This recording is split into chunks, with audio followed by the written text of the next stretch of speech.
A singular blend of wisdom and cluelessness. This was the shopping list I took to the Anjou Vélo Vintage Festival. Even before my Champion's Choice road racer was outed as a rustic potterer, I'd been looking forward to this event. Now the enhanced urgency for properly authentic components and remedial period accessories had elevated the AVV Cyclo Jumble Brocante into a last-chance mission saver. I'd even experienced a related dream, one of those typically male Aladdin's cave jobs in which naive, profit-averse stool-holders slouched behind trestle tables strewn with boxed new-old stock kit and antique memorabilia. The absurd highlight was a framed display case containing an ancient but pristine Stucchi jersey as worn by Alfonso Calzolari in the 1914 Giro. This item's €13 price sticker made it very hard not to shriek myself awake. Roger Riviere had sold the AVV to me, and in the interests of company and informed input, I'd sold it to Jim and Matthew. At the end of June, the latter drove us down to the Loire in a car that seemed more than big enough for the task in hand, but in the event wasn't.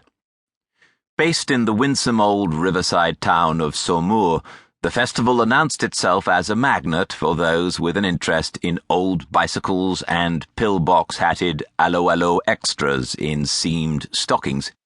Except for a temporary softening of the frontal lobes brought on by overexposure to trad jazz, the three of us enjoyed our weekend there tremendously. To calm myself before the orgy of grubby burrowing in the open-air brocante zone, I spent the morning of that fateful Saturday browsing the festival's display of fabled vintage machinery. This was introduced, almost insultingly, I felt, by the very La Française Diamant on which Maurice Garin had won the 1903 Tour de France. Running my eyes over its hateful blackness, I throttled back a max-eating growl which at length evolved into a puff of relief. A single fixed gear and no brakes whatsoever. All hail 11 years of technical development.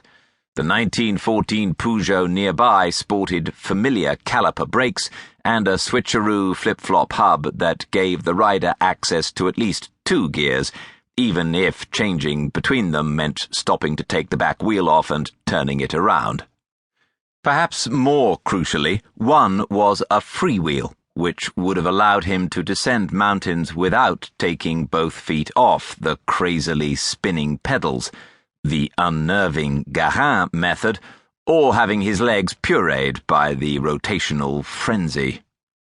I left Matthew and Jim talking to some penny-farthing owners in deerstalker hats and tweed knickerbockers. Jim had acquired fluency while riding as a semi-professional in France for a few years, and set off to do a first pass of the brocante tables. 2 hours later, I came out the other end, €74 lighter, and with a third of my shopping list crossed off. By far the dearest purchase was a wireframe twin bidon holder to be mounted on the front handlebars in the daft but period-correct manner, a brittle and shriekingly cack-handed assemblage of welded coat hangers that I sadly accepted was the only one I'd ever find. Some other vendor had a set of original tin bidons, but they didn't fit in the rack, would probably have given me botulism, and were priced at €250 the pair. I was halfway through another pass, haggling over some tan suede string-backed gloves, when Jim tapped me on the shoulder. "A few lovely old bikes being flogged here," he said, reminding me of a plan to extend his shop's retro range to include actual vintage machines. I'd noticed a few stalls selling complete old bicycles, but transfixed with the micromanagement of my kit and components, I hadn't paid them much attention. But how very flattered I was when Jim, bike shop owning, semi-professional Jim, now asked